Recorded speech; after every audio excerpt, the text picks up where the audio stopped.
But what I want to do today is completely redesign the rear end and make it into a M2 2022 or 2023 M2 rear end. If you ask me what is the greatest M3 ever made, it's going to have to be the E46 M3, specifically the CSL model, because that to me has the perfect proportions of what a BMW M3 should be, and the styling is simple enough that it's going to be a timeless and beautiful design, not just today, but even 100 years from now. If you look at it, if you come across the M3 E46 in 100 years in an automotive museum or something like that, it's still going to be a great car, not just in the styling and the proportions and the stance and everything, but also in the performance of the car. It has a great balance between power and weight. And then what happened in 2008, we got the V8 M3, which was also a great car, but it feels like it got a little heavier, a little more luxurious than the E46. And then of course in 2015 we got the four-door M3, and no longer we had a coupe version of the M3 that was now called the M4 to dial the weight, the addedness of the weight and the luxurious features of the M3 and the M4 and the styling as well. Thankfully BMW gave us the M2 in 2016, which is also one of my favorite modern BMWs, because of the relation to the E46. It feels like more driver-focused car, not too many luxurious options and comfortable stuff and unnecessary things in the design or in the features of the car, the specs of the car. It's just a driver-focused car. So what I want to do today is take the M240i that is from the 2022 model, which, by the way, if you look at the horsepower here and just how much horsepower has increased over the years, the original E46 M3 had about 343 horsepower, and now the M240i has 382 horsepower. So the new M2 is going to be a lot more powerful than the original E46 M3. So let's have a look at the rear view here. We're going to focus on this view in this redesign today. I've already made a redesign of the M240i based on this design. So keeping the same kind of graphic features, but just changing a few things in the, for example, lights and the diffuser and so on, that could actually be applied to the to this package here, or to the styling. But what I want to do today is completely redesign the rear end and make it into a M2 2022 or 2023 M2 rear end. And that means it's not going to be anywhere close to what the real M2 is going to look like, because I'm going to change a lot in the body structure of this car. And as you know, they're going to, when they actually create the M2, they're going to take this design and the positioning of everything and just add stuff onto this and change out the bumpers and the diffusers and so on. But I'm going to completely redesign the rear end here. And what I think BMW is doing right now, as I said in the previous video about the M240i here, is I think they're just throwing stuff on the wall to see what sticks when it comes to design. You have the BMW iX, and then you have the beautiful, on the other, in one end you have the iX on this design spectrum of BMW, and then on the other end of the spectrum you have a beautiful traditional looking BMW, for example the 5 Series or the M5, the M5 CS, which looks fantastic in the front end, very well put together with traditional kidneys and so on.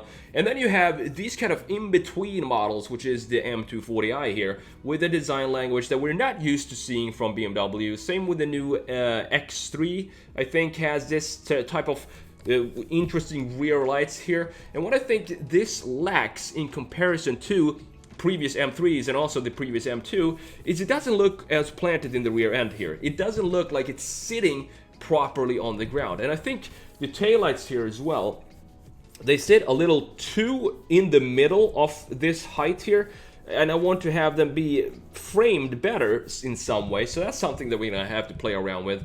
And one very magical thing when I was a kid and I saw E46 M3s was when you saw the 4 tailpipes of the M3 E46, you knew that it was a special car. This was not just any regular old 3 Series. Same thing with the M5.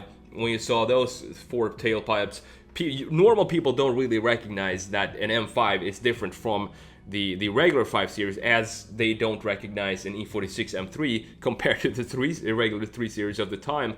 But if you know what you were looking for and you saw the tailpipes and you saw the widened fenders and the widened stance and everything, you knew that this was a special car. So to me, an M3 or an M2 in this case, will always have to have quad tailpipes here, just like we have on the new M3, for example. So I'm going to take some inspiration from the M3 and apply it onto this rear end. I want to shorten the height of the taillights right here, and I want to widen them somehow. Work with the graphics here, because I think there's a lot that doesn't make sense here to me. We have this black piece in the taillight that just seems to sit there for no apparent reason, and it doesn't follow this shape here. So I want to do like we did on the previous redesign, but even more. I want to push this design even more into a sportier M3 design, and also do something about this shelf here that we have on the M240i and make it more in line with what we have on the M3, and change out the wheels as well,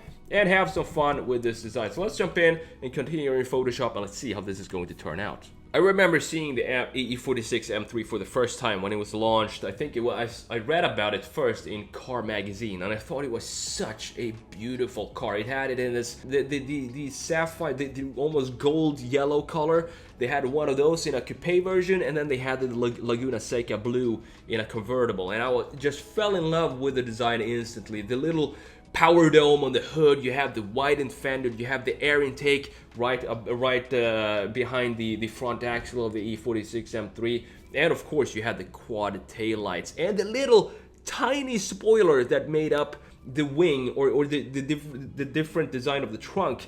The added feature on the trunk was always this little tiny spoiler that went across the top of the trunk, both on the E46 M3 and on the M5 of the time too. And I thought those tiny changes, I thought that was such a cool way to create a sportier version of a best-selling sedan and a best-selling coupe, was to just add these tiny small changes. But you knew, if you were an enthusiast, you knew that this was not just a regular car. This was a high-performance 400 horsepower M5 or a 343 horsepower E46 M3. And I kind of want to bring that back. We have this now BMW, this M240i. I'm not a huge fan of this styling here. It lacks something. It looks like there are too many pieces put together from a bunch of different designers working on this all at once, and it doesn't have a continuity in the design that specifically the E46 has. The E46 is such a complete design that you could take it today, you can just update the graphics of the car, and you would have a completely one of the best looking modern coupes out there. If you took the M346, you updated some of the graphics, some of the spoilers, the diffusers, the side skirts and the wheels and so on, you would have a beautiful car even by today's standard. And I think we're going in a direction where BMW here is trying too many different variants. They're kind of losing their identity. If you compare the lineup today, as I said, you have the iX, which is a completely crazy design for BMW, an experimental design, which is all good. But then you have the BMW M5 CS on the other side of the spectrum, and if you look at everything in between there, it looks like they're kind of diluting their identity and not really knowing where they want to take their design approach. And to me, it's kind of sad to see, because if you compare the lineup today,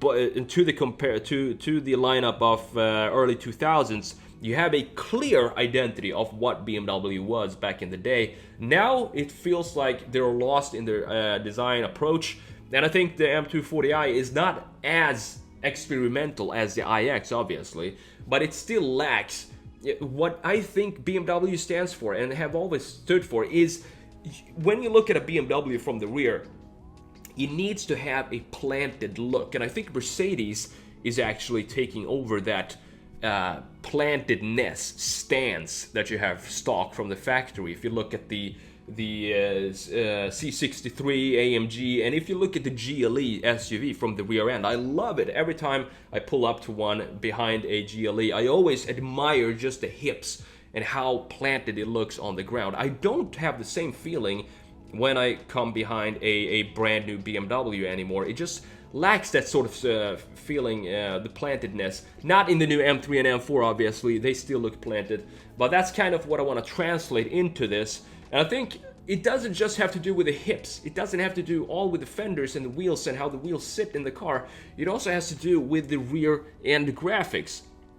And I think if you look at the M240i here, the graphics looks a little messy. They're just all over the place. You have lines going here, and you can actually look at the taillights of the M240i and almost create an ellipse. And I don't think an ellipse is the right way to go. We need to emphasize the width. So we want to stretch out the taillights and have them be like pushed into the rear fender, and also squeeze them down if we want to have a modern looking stance and BMW proportions of this car. And that's what I want to translate here. And also I'm gonna take the M3 diffuser here and apply it onto this design, but at the same time just make it a little wider and make it fit this bumper a little better, and also take the side skirt from the M3 and apply it onto this car as well, because I think the original M240i side skirt looks a little too much product designy, which is kind of a trend these days.